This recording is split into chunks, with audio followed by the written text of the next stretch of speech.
사무총장님, 이종만 사무총장님 소개해드리겠습니다. 이종만 사무총장님은 금융기관에서 13년간 근무하시고 그리고 직접 기업을 운영하신 지 지금 22년 차 되셨는데 이 탄핵 사태와 더불어서 이 구국의 일령으로 이렇게 나오셨습니다. 그래서 현재 헌법수호단의 사무총장으로 계시고 그리고 5구 4기 대선 규명 진상본부의 또 공동 대표로 계시고 고대 교우 트루스포럼의 부회장으로 아주 적극적인 애국 활동을 해오고 계십니다. 네, 오늘 토론은 이렇게 헌법수호단의 단장님과 사무총장님 그리고 우리 김시환 목사님과 그리고 제가 사회로 해서 진행을 하도록 하겠습니다. 네.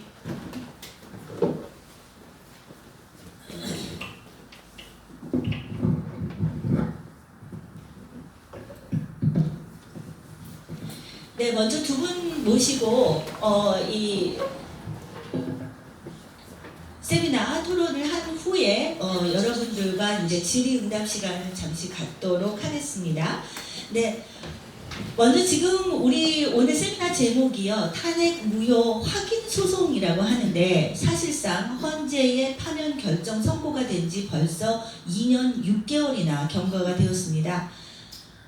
그리고 지금 곳곳에서 탄핵 무효 박근혜 대통령 청와대 이제 복권 또는 복귀까지 이야기를 하고 있는데 가장 공통적인 회의적인 생각은 헌재가 아무리 잘못되었다 하더라도 어쨌든 모든 법적 절차를 거쳐서 파면이 되었다는 점과 또 온 국민이 참가해서 국민의 선거로 선출된 대통령 아니냐 문재인이 현재 그 두 가지의 우리의 법적 제도를 공식적으로 이용했다는 점 때문에 문재인이 가짜 대통령이라고 주장하는 것과 그리고 박근혜 대통령을 탄핵의 진상을 원인 무효라는 것을 입증하고 박근혜 대통령 청와대 복귀하는 것에 현실성이 없다라는 점 그게 가장 회의적인 주장입니다. 그래서 오늘 이 세미나가 특히 여러분들께 굉장히 중요한 시사점을 안겨줄 것이라고 기대를 하고 준비했는데요. 먼저 단장님께 여쭙고 싶습니다. 먼저 지금 현재 헌법수호단에서 진행하고 계신 파면 무효 소송 확인이라는 것이 굉장히 생소한데요. 저희들한테 과연 무엇인지 그리고 지금 방금 배경을 설명드린 바와 같이 2년 6개월이나 다 지난 모든 법적 절차가 끝난 것 같은데 과연 가능한 그런 소송인지 그 배경에 대해서 좀 설명 부탁드립니다. 네, 일반인으로서는 뭐 탄핵 무효다. 또 어떤 분은 이제 실제 탄핵 취소 소송을 일으켰었던 분도 계시죠. 무효와 취소 뭐가 다르냐 뭐 등등 그런 것이 있는데 법률적인 용어의 의미는 굉장히 차이가 있습니다. 예, 취소 법률적인 차원에서 말씀드릴게요. 취소 소송이라고 하는 것은 행정 결정이라고 그러죠. 행정청이 행한 결정. 그것에 대해서 취소를 구하는 것은 그 행위가 있은 날로부터 1년 이내에 해야 되는 것입니다. 그렇게 제소기한이 있습니다. 그런데 무효는 제소기한이 따르지 않습니다. 그리고 이 지금 탄핵 무효는 당연 무효이기 때문에 원천적으로 취소할 수 있는 그런 무효가 아니라 절대적 당연 무효입니다. 왜 그러냐면 지금 탄핵 무효의 소송을 진행하는 그 법적 기반은 헌법과 헌법재판소법에 기반을 두고 있습니다. 물론 또 더 나가서 헌법 제123조에 저는 재판관이라는 말이 나오지 않는 발인에 대해서는 절대적 헌법 재판관들입니다. 그들을 징벌할 수 있는 헌법 제123조에 공무원의 직권 남용이 적용됩니다.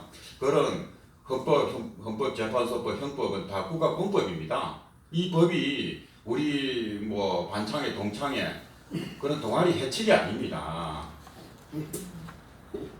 왜 국가공법을 정한 대로 부인으로 저는 재판부를 구성한다고 그랬으면 그렇게 해야지. 신축적으로 8인으로도 괜찮아. 그러면 그 입맛대로 뭐 헌법 무시하고 너는 북쪽 대통령, 나는 남쪽 대통령, 그것도 공식적으로 명문화 해도 된다는 말이 됩니다. 이렇게 국가공법이 개판치는 쳐서는 안 되거든요. 그리고 네. 국가공법, 이 헌법은 그 옛날 왕정 시대에 절대 군주가 법 만들어서 백성들의 이걸 이렇게 지켜라. 또 박근혜 대통령이 만들어 내려서 이행하라고 지시한 그런 헌법이 아닙니다. 정말 촛불 들고서 주권은 국민에게 있다. 맞아. 그런데 그 말 뜻을 제대로 모르고서 국민 주권으로서 만든 헌법이지 누가 만들어서 우리에게 내려진 헌법이 아니잖아요.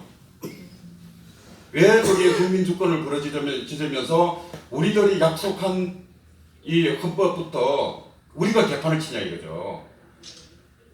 맞습니다. 어제 우리가 약속한 법이잖아요. 그런데 오늘 내 입맛이 안 맞다고 국민 주권 국민에게 있다. 법을 무시하는 그런 촛불 반란은 말이 안 되는 거죠. 예. 거기서 지금 무효 그쪽으로 들어가자면 아까 이 9명이 전원재판부를 구성하도록 되어 있습니다. 헌법재판소 제3조는 헌법재판소를 구성하는 인원 9인이 표시되어 있고 제22조에는 그러면 헌법재판소는 재판을 하는데 그 재판부를 어떻게 구성하느냐라고 하는 것은 헌법재판소 재판관 전원으로 구성된다고 되어 있습니다. 9명이지 않습니까? 그리고 23조에는 7인 이상으로 심리한다고 되어 있습니다. 그 다음에는 전국 심리에 관여한 그런 것도 문구가 있습니다. 그런데 많은 분들이 좀 또 착각을 하는 게 처음에 9명이 있지 않냐? 그러면 된 것 아니냐? 그리고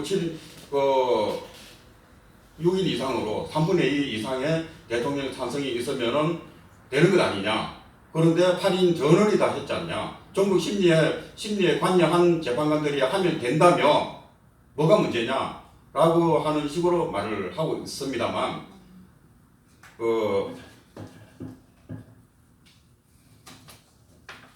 헌법재판소 그 안에 또 6조가 그럴 거예요. 거기에 보면은 임기가 다 한 재판관이 임기 끝나기 전에 다음 재판관 누구로 한다라고 하는 것이 내정되어 있어야 됩니다. 그 박관철 대법관 재판관이 임기가 언제 끝난다는 거 다 알고 있는 사실 아닙니까? 맞아요. 네. 그러면 거기에 맞춰서 그분이 네. 일어남과 동시에 다른 분을 채워주도록 국가는 준비를 했어야 됩니다. 맞습니다. 근데 국가는 그것을 책임을 던졌어요. 만들었어요. 예가지 않았습니다. 그리고 중요한 거는 그 당시 국민들이 그 정족수를 충족하게 빨리 그 권한 대행한테 임명을 해달라고 많이 촉구를 했었습니다. 그런데 당시 황교안 총리가 그걸 하지 않았던 것이죠. 예. 그 자체가 법조인 출신 아닙니까? 네. 그래서 그 지금 말씀하신 그런 부분에 그것이 회피됐었던 거죠. 네. 그리고 갑자기 거리가 된다 하더라도 정한 기간에 한 달이 넘었습니다. 그게 이제 보충을 해야 되고 그러한데 정말 이 국가가 헌법을 파괴한 소행이 있었던 거죠. 그러면 행정부에서 안 해줬는데 어쩌고 저쩌고 그런 부분에 그 헌법재판소의 그 결정문에 보면 그런 쪽으로 이제 쓰여져 있습니다. 결정문이 있고 8인으로서 판결하는 그 결정의 이유를 그런 식으로 그런 뉘앙스를 담고 있는데 그러면 대한민국 헌법재판소 재판관들이라고 하는 직위에 있는 자들은 국민에게 국가에 입법부고 행정부 국민 모두에게 헌법 지도를 했어야 되는 겁니다. 법이 이렇게 되어 있지 않냐? 한 달 임기 만료까지 누군가를 내정을 해야 된다라고 되어 있다. 전원재판부 구성되지 않으면 우리는 어떤 결정도 할 수 없다. 네. 빨리 한 명 채워라. 라고 촉구를 했어야 되는 겁니다. 맞습니다. 네. 그걸 그들이 해야 될 본분을 망각하고서 8명으로 작당, 야합, 개판친 헌법 파괴였죠. 네. 네. 맞습니다. 네. 그래서 그래서 국가공법의 강행법규를 위반하고 재판부도 구성되지 아니한 채로 탄핵 심판을 하면서 파면 결정한 것은 무효가 되는 것입니다. 맞습니다.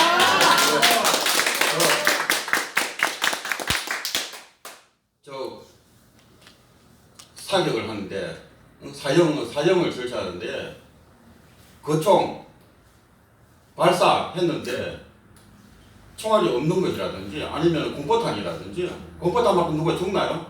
아무도 안 죽죠. 총을 쏘기는 쐈습니다. 예. 파면이라고 하는 그 탄핵 심판이라고 하는 총을 쐈습니다. 하지만 효력을 발생할 수 없는 그런 파면이기 때문에 마치 공포탄을 쏜 총알이 없는 총을 방아쇠를 타기 그쪽입니다. 어떻게 국가가 이런 행패는 이런 소형을 하며 헌법을 파기할 수 있습니까? 그러고서도 국민을 기만하고 8인으로서 하는데 잘못됨이 없다. 이랬습니다. 그래서 당연 무효인 것이고 저는 그 17년 3월 10일 파면 결정이 나면서부터 바로 이것은 무효다. 박 대통령께서는 탄핵된 바가 없다. 탄핵되지 않았다. 라고 SNS에 올렸습니다. 그리고 또 17년 하반에 어느 언론지에 또 장문의 그 글을 올렸습니다만 대한민국의 어느 법률가도 어느 변호사도 저 주장에 동감 따라주는 이가 없었습니다. 그래서 참 저보다도 유능하신 분이 제 말씀드린 뜻과 같이 해서 탄핵 무효 소송을 이렇게 주기를 바랐었습니다. 그런데 아무도 없었습니다. 탄핵 심판에 관여한 본 변호사들까지도 지금 탄핵은 잘못된 것이다라고 하는 그릇이 깨진 이 부분에 있어서 그 이후에 그릇이 깨졌으면 어떻게 해야 되느냐, 그릇이 깨진 것을 주워서 치워야 되느냐 등등의 사후 구제는 일체 아무도 생각을 못했습니다. 그런 것이 지금 이거 탄핵 무효 소송으로 사후 구제가 되고 있는 것이고 그렇습니다. 근데 여기서 그러면 국가공법이 그렇다고 그렇게 되었는데 사실상 우리 국민들이 다 참여해서 국민 다수결로 17년 5월 9일 대통령 선거를 실시해서 다수 득표자로 문재인을 대통령을 뽑은 것 아니냐, 그게 뭐가 잘못된 것이냐 라고 하는 부분에 합리성을 주장하는 그 법률 착오가 있습니다. 그게 왜 잘못된 것인가 하는 것은 쉽게 예를 들어 말씀드리겠습니다. 제가 어떤 물건을 하나 차로 훔쳐서 어쨌든 훔쳐서 아니면 반지를 훔쳐서 누군가에게 이제 팔았습니다. 그렇게 작물로 주워온 것이기 때문에 제가 헐값에 팔 수도 있겠죠. 사신 분은 어쨌든 제가 샀다 이거예요. 훔쳤던 거 말았던가 나는 저 사람한테 돈 주고 샀다. 그게 인정이 됩니까? 안 됩니다. 그 반대로 내가 도난 당한 물건 저 사람이 가져와서 다른 사람한테 팔은 그 부분에 대해서 원소유자가 주장할 수 없습니까? 있습니다. 그와 마찬가지로 아까 말씀드린 대로 탄핵이라는 총을 쏘았는데 효과를 발휘 못한 것입니다. 8인으로 집권 남용된 불법 파면이 있기 때문에 그래서 원천 당연 무효가 되는 거죠. 맞습니다.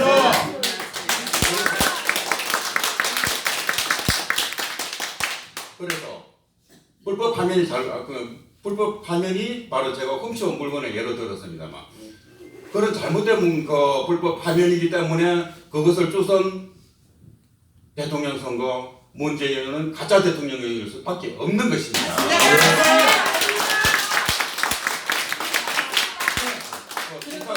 순차적으로 보자고요. 탄핵이 무효죠? 네. 무효니까 그 오구 대선을 치를 이유가 없죠? 오구 대선이 치를 이유가 없는데 당선됐다는 소리는 위헌. 개소리, 헛소리가 되는 겁니다. 이 주범이 누굽니까? 바로 대한민국이었습니다. 맞습니다. 어떻게 대한민국 국가가 헌법을 파기해서 국민을 기만하고 어느 대통령 자리를 빼앗아 네. 그 주체 세력이 누굽니까? 전국 자빨 불법 세력 아닙니까?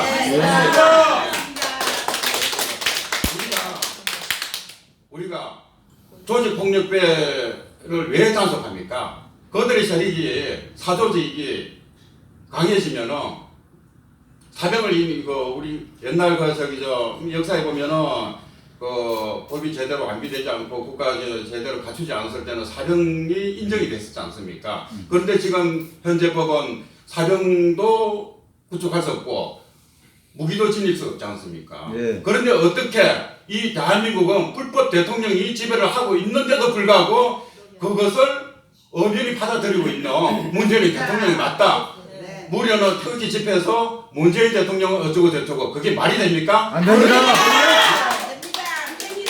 그런 연사가 어떻게 우리 태극기 무대에 올라와 칠 수 있는 겁니까? 그렇습니다. 말도 안 됩니다. 그렇다면 가짜 대통령인데 대통령으로 된 바가 없지 않습니까? 그렇습니다. 그런데 그가 왜 탄핵감입니까? 왜 하야 외상입니까? 체포입니다. 이해되십니까? 예. 체포. 네, 오늘 정말 오랜만에 속 시원하게 우리 법적인 근거를 대서 우리 한박과 같이 해주시는 우리 단장님께 다시 한번 힘찬 박수.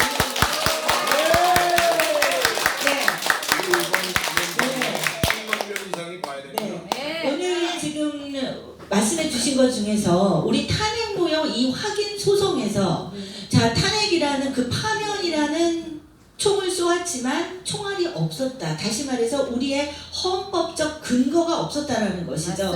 그것이 우리가 지금 우리의 헌법은 살아있다라는 것. 너무나 안타깝게도 박상구 단장님이 이제 스스로 외롭게 나라도 내가 해야 되겠다라고 시작하신 이 행정소송. 지금 대통령 변호인단 우리 지금 앞장서서 계신 이 법조인 여러분 스스로가 먼저 앞장서서 이 헌법 파괴에 동조하고 문재인을 대통령으로 인정하고 있다는 안타까운 사실입니다. 그러나 지금 오늘 이 자리에 계신 우리 헌법소원단 여러분과 그동안 똑같이 탄핵은 원인 무효다. 그래서 청와대에 도둑이 강도가 들어앉았다 이렇게 외쳐오신 우리 김시환 목사님 우리 중에서 또 한번 말씀을 해주시죠. 우리 국민들이 어떻게 의식을 여태까지 해왔어야 하는가라는 거. 저야 지금 박 단장님께서 하시는 말씀을 들으니까 아예 한방 목소리 또 하나의 목소리가 있구나 이런 생각이 들 정도로 너무 똑같은 내용이고 동시에 법 적용까지도 그 원리가 똑같았습니다. 그래서 역시 우리는 혼자 외치는 것 같았지만은 외롭지 않다고 스스로 우리가 자부하고 있었죠. 근데 그 증거가 오늘 나타났습니다. 이렇게 과연 더군다나 저희들 이상으로 지금 현재 아마 이 문재인 집단의 이런 그 말도 안 되는 가짜 통치 이런 체제 하에서는 가장 공격적인 그 대상으로 취급당하는 그래서 위험한 자리에 있다고도 할 수가 있죠. 그렇지만은 그런데도 불구하고 이렇게 이제까지 이 주장을 그냥 개인 목소리로만 유지한 것이 아니라 법적으로 지속적으로 몇 번째라고 하셨죠 지금? 소송이요? 예. 지금 6건의 소송이 진행되어서 18년 1월 2일부터 시작됐었습니다. 왜 17년에는 안 했냐 그러면은 문재인의 가짜 인기가 하늘에 다 있으니까 좀 시간을 보내야만 이제 철진하게 떨어지지 않습니까? 그것 때문에 17년에는 하지 않고 18년 법원이 문을 연 첫날 1월 2일부터 소송이 진행되어서 지금까지 6건의 소송이 들어갔습니다. 그 중에서 지난 11월 13일 그저께 8번째의 선고를 받았습니다. 그 8번째의 선고를 받는 과정에 있어서 성소가 기대됐던 2번의 기회도 참 크게 기대하고 있었는데 그 역시도 저는 외압에 의해서 고개 숙인 재판장이 선고했다고 생각합니다. 맞습니다. 오늘 말씀. 아직도 고등법원에 한 건, 행정법원에 또 이번 달 말에 또 선고가 한 건 있는데 그건 기대하지 않습니다. 그거 한 건, 그리고 또 이번 13일 날 신소송 6차 소송이 제소돼서 3건이 현재 살아있는, 예. 계속적으로 6차 소송, 7차 소송 저희는 여기 복귀까지 간다라고 하기 때문에 결코 가져가지 않겠습니다. 대단한 성의가 있습니다. 네, 대한민국 태극기 애국 국민들 그 정신이 역시 살아있다는 증거가 네. 바로 여기에서 나타나고 있는 줄 믿습니다. 동시에 지금 현재 이렇게 앞장서 뛰는 사람들 입장에서는 위험을 무릅쓰고 외롭게 지는 것 같으니까 굉장히 힘들고 그래서 우리가 몇 명 안 되는가 하고 겉으로 생각할 때는 그럴지 몰라도요. 사실은 아닙니다. 여러분들 이걸 생각하셔야 돼요.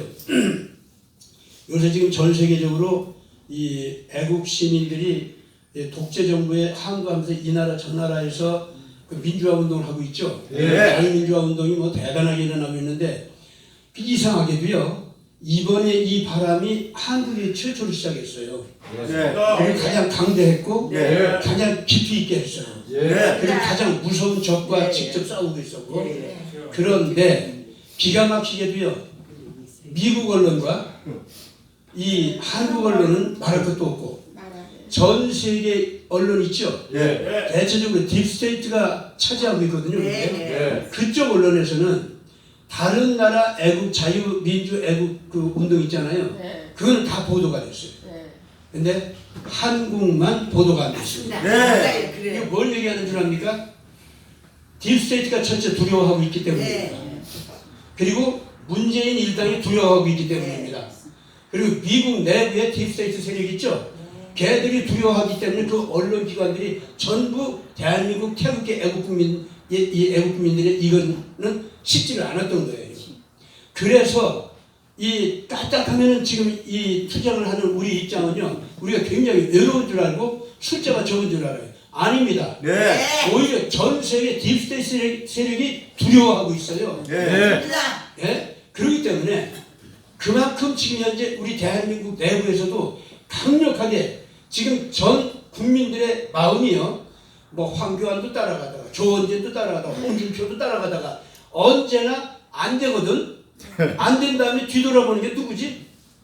바로 한박이나 바로 지금 현재 대한민국 이 헌법 수호단 있죠. 이런 분들의 활동 이쪽을 자꾸 돌아보는 거예요. 역시 원칙 저게 이루어져야 되는구나. 저 문제가 해결돼야 되네. 맞습니다. 바로 이게 되는 겁니다. 그렇기 때문에 그것이 시간이 갈수록 점점 더 그 잠재화된 그 거대한 지지도가 이제는 점점 이제 겉으로 드러나기 시작하면서 이제는 거대한 세력으로 변하는데 한꺼번에 터지는 이제 쓰나미가 되는 거예요. 그 시간이 지금 밥도해 왔다는 말입니다. 이런 목소리를 터뜨리는 것 자체가 이미 이것이 쓰나미로 가는 과정이라고 볼 수 있습니다. 목사님께서 말씀해 주신 대로 지금 온 세계가 이렇게 자유민주주의에 대한 외침으로 지금 들끓고 있는데 거기에서 핵심은 거의 아스팔트 이 집회들은 특히 홍콩에서 보여주고 있는 것은 우리들이 그 자유를 외치는 그 사람들이 불법 폭도 집단으로 이 매몰이 돼가지고 매장당해가지고 오히려 법을 내세워서 그들이 탄압을 받고 있습니다. 그래서 우리가 더더군다나 대한민국은 아스팔트 집회가 거짓 이 정치 세력들의 더러운 이 세력 경쟁으로 지금 전락이 되어버리고 말았는데요. 지금 헌법수호단에서 여태까지 지금 6차 제소까지 하신 것처럼 이건 정말 합법적인 국민 저항 운동이 됐습니다. 정말 합법적인 국민 저항, 우리가 바로 해야 할 진정한 이 투쟁의 방법이라는 것이죠. 그래서 이 탄핵무효 확인 소송으로 이제 다시 돌아가겠습니다. 소송이라고 하면 일단 그 소를 제기하는 원고가 있겠고 그리고 대상 피고가 있습니다. 지금 헌법수호단에서 그 소를 제기한 피고가 제1번 피고가 헌법재판소입니다. 방금 그 법적 근거를 충분히 설명을 해주셨습니다. 두 번째 피고가 대한민국이십니다.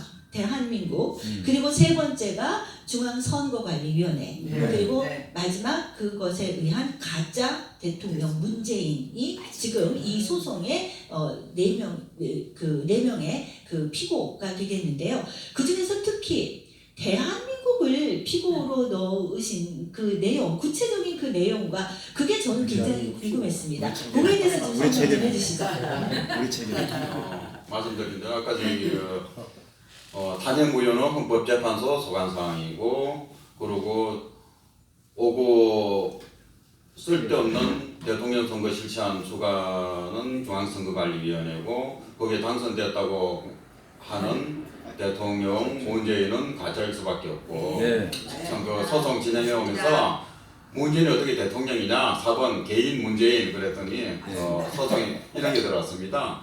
개인 소송 민사 소송을 해야지 왜 행정 소송이냐 그렇게 저기 항의를 답변 받았는데 그래서 이제 그 대통령 문재인 어쨌든가 공식적으로 지금 뭐 가짜지만은 잘못 표기된 거지만은 그 대통령 문재인으로 표시를 할 수밖에 없었고 그리고 모르신 거 2번 대한민국 거기에 그 법률상 대표는 법무부 장관입니다. 지금 법무부 장관이 없으니까 차관이 이제 그 법률상 대표 기관을 그렇게 해서 표시되는데 지금 이 중차대한 중요한 심각한 이 헌법 파괴 그리고 지금 가짜 대통령이 지배하는 이 현실은 새 당사자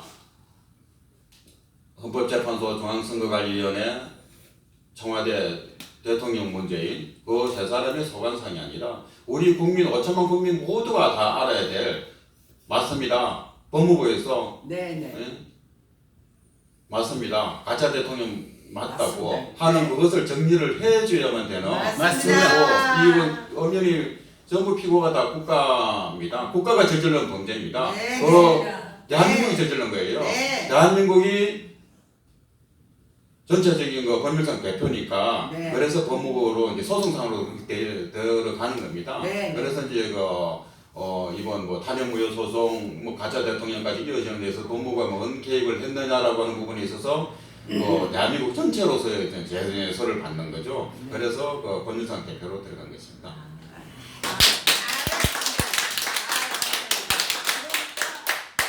다시 말해서 불법 정부. 예. 그러니까 지금 현재 그 정부가 합법적인 정부가 되지 않는다. 그래서 청와대 보도입니다. 그렇죠? 국가가 피고가 됐다라는 말씀은 지금 이게 불법 정부라는 말씀. 그러면 사무총장님 그 불법 정부라는 것에서 저희가 그 세미나 안내 홍보 영상에서 그 11월 13일 이제 5차 소송 하고 나서 그 기자회견의 그 연설을 일부를 제가 발췌를 해서 세미나를 했는데요. 거기서 이거는 국가 반란 사건이다라고 얘기를 하셨습니다. 그런데 이 우리의 그 국가 반란 사태에 있어서 이 본 소송장을 영문으로 번역을 해서 그 트럼프 대통령까지 이제 그 전달이 됐다라고 얘기를 들었는데요. 그 자세한 점 배경과 지금 어떻게 그 기대를 하고 계신지 좀 설명 좀 해주십시오. 네. 저는 이제 2016년 12월 3일날 그 문재인과 그 반역 일당 놈들이 이제 횃불을 들고 그 청와대를 감싸는 걸 보고 그 전에 촛불에 하는 종북 좌빨이 아니고 이놈들이 북계 김정은이의 완전 사주를 받은 고정간첩들이 나왔구나. 이리 생각을 먹고 그놈들을 반역 집단으로 생각하고 저는 태극기를 들었어요. 그래서 우리 또 박 단장을 고대구 동주에서 만나서 박 단장이 이런 법대 출신이고 해서 헌법적 가치에 의해서 정법하게 일단 투쟁을 하자 해서 합류를 해서 싸우고 있습니다. 그러나 저는 3년 전부터 태극기 동지들이 끝나고 나면은 뭐 335 동지들 술자리에서 제가 얘기합니다. 이게 헌법상의 반란이고 실질적으로는 북계에 의한 즉 우리나라 헌법에 있는 형법 제93조 여적죄 조항이 그렇습니다. 적국과 합세하여 대한민국에 항적한 자는 사형에 처한다. 그래서 저는 이놈들을 모조리 여적인으로 저는 간주했습니다. 근데 많은 동지들이 반대 의견을 내죠. 어떻게 국회의원 234명이 거기에는 우리 편도 있고 뭐 종북 좌빨도 있는데 그놈들을 다 여적죄로 몰아서 사형을 시켜야 되느냐. 근거도 없이 대통령을 대한민국의 정법한 대통령을 끌어내리고 체제를 바꾸려고 했던 자체가 반역입니다. 맞습니다.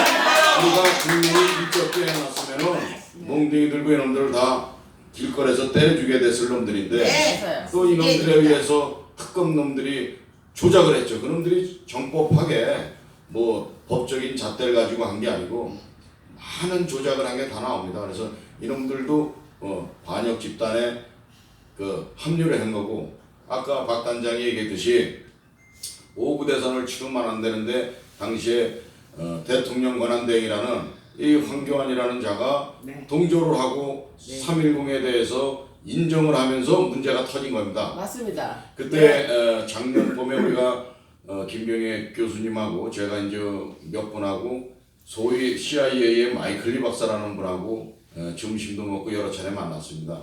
그분의 말씀이 내가 그 당시 황교안이었다면 그분도 상당히 법적인 지식과 국가의 대북 공작 기관에서 수십 년을 활동하신 분이에요. CIA 출신으로.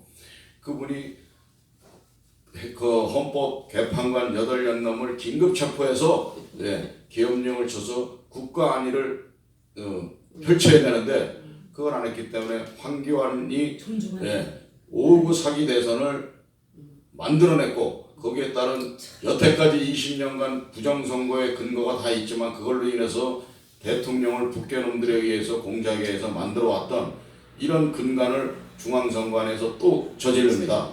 그래서 중앙선관위에 무려 3천여 명이 되는 놈들이 그렇게 국가의 체제를 바꿔가는 가짜 대통령들을 만들어 놓은 거를 저는 많은 단체들하고 활동을 하면서 알아냈기 때문에 이놈들도 다 여적 죄인입니다. 맞습니다. 그리고 5.19 사기 대선의 불나방처럼 분명히 대통령이 헌법상의 박근혜 제18대 대한민국 대통령이 있음에도 불구하고 5.19 사기 대선의 피선거권자로서 나갔던 그 10여 명이 되는 대통령이 되고자 뛰어나갔던 놈들 이놈들도 공식적으로 모조리 다 여적 죄인에 부역한 국가 반란자입니다. 맞습니다. 그때 정권에 붙었던 19대 대통령 선거에 붙였던 년놈들은 모조리입니다. 다행히 남재준 장군 같은 분은 막판에 목숨줄이 길어서 그런지 사퇴를 하셨죠. 그런 헌법상에 정확하게 그런 법리가 해석이 됩니다. 그래서 이런 상황으로 제가 투쟁을 해오다 이제 애국 동지들이 분구국 동지 민간단체가 많지만은 이거를 전 세계에 알릴 수 있는 방법이 없는 거죠. 유튜브 외에는. 그러나 유튜브 가지고는 전 세계 우방국들이 움직이질 않습니다. 태극기 많은 집회 활동들 200만 300만이 모여도 뉴스는 안 나지만은 미 대사관에서 항공사진을 찍어서 트럼프 대통령한테 직보를 한다는 얘기를 제가 그 미국 대사관 쪽에 정보 요원으로 들어가지고 이거를 그럼 우리가 소송하는 게 미국 대통령한테 가야겠구나. 이게 헌법적 가치로 태극기만 들고 아스팔트에서 싸우는 게 아니고 헌법의 가치가 파괴된 거를 수호하려는 정복한 대한민국의 국민이 있다는 걸 알려야 된다 해가지고 엄청난 원고를 영문으로 그것도 이제 미국에서 박사학위를 2개를 가지고 숨어서 활동하시는 의인이 있습니다. 영어로 스피치하는 게 한국말보다 더 편하신 분이죠. 그래서 아주 정확하게 영문 번역이 돼서 미 대사관에 해리스 대사를 직접 이게 손으로 전달을 해서 오케이 받고 행정부로 지난 여름에 그렇게 해서 트럼프 대통령이 또 수정했다는 사인까지 저희가 오케이를 받아서 헌법소단이 대한민국의 헌법의 가치로 정법하게 투쟁하고 있는 것을 지금 미 행정부와 대사관은 알고 있습니다. 또한 저희 헌법소단에서 여타 단체들과 마찬가지로 문재인을 여적죄로 많이들 고발을 했죠. 근데 저희가 한 거는 문재인 플러스 헌법 개판관 8년놈을 같이 묶었습니다. 왜? 저놈이 국가를 정권을 천탈하게끔 만들어놓은 그 연놈들까지 묶어서 여적죄로 고발했지만 윤석열이가 서울지검장으로 있는 시절에 기각을 당합니다. 그래서 그렇지만 그 원고를 그대로 적법한 원고이기 때문에 그거 역시 영문으로 번역을 해서 두 번째 다시 해리스 대사의 인편 전달이 되고 그게 미국 행정부로 날아가서 트럼프 대통령 손에 다 전달이 됐다는 걸 저희가 또 받았고 그렇게 되기 때문에 뉴스에는 안 갔지만은 오늘의 이 동영상이 국민들 많은 애국 국민들한테 전파돼 갖고 뭐 트럼프 대통령을 뭐 국민들의 잘못된 판단으로 폄하한다든가 어찌 그분을 지구의 대통령인 분을 이렇게 우리 필부들이 태극기 든다고 폄하해서도 안 되고 유튜브나 지력이 부족한 사람들이 마치 지가 무슨 트럼프 대통령의 심장에 들어가 있고 뇌에 들어가 있는 거 마냥 그냥 뇌가리는데 그런 분들도 나중에는 다 아마 큰 혼쭐이 날 것으로 봅니다. 맞습니다.